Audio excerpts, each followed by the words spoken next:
ইতিহাস বলে তা সম্ভব নয়, কিন্তু প্রযুক্তির এই যুগে অনেক অসম্ভব ঘটনাই যেন হঠাৎ করে সম্ভব হয়ে উঠছে।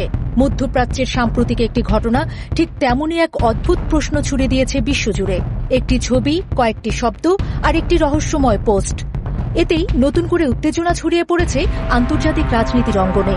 শুক্রবার ভোরে সামাজিক যোগাযোগ মাধ্যম এক্সে হঠাৎ করে সামনে আসে একটি পোস্টটি করা হয় ইরানের সর্বোচ্চ নেতা আয়াতুল্লাহ আলী খামেনির ভেরিফাইড অ্যাকাউন্ট থেকে। পোস্ট বিস্ময়কর হয়ে ওঠে আরেকটি কারণে। কয়েকদিন ধরেই আন্তর্জাতিক অঙ্গনে গুঞ্জন ছিল খামেনি আর বেঁচে নেই।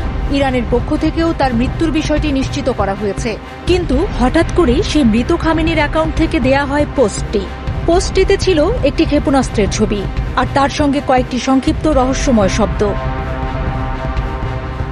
ফার্সি ভাষায় লেখা ছিল, খুররাম শাহর মুহূর্ত এখন দিগন্তে। এই একটি বাক্যই যেন মুহূর্তে বদলে দেয় পরিস্থিতি। আন্তর্জাতিক বিশ্লেষকদের দৃষ্টি আটকে যায় এই শব্দের মধ্যেই, কারণ খুররাম শাহর কোনো সাধারণ শব্দ নয়। এটি ইরানের অত্যন্ত শক্তিশালী একটি ব্যালিস্টিক ক্ষেপণাস্ত্রের নাম।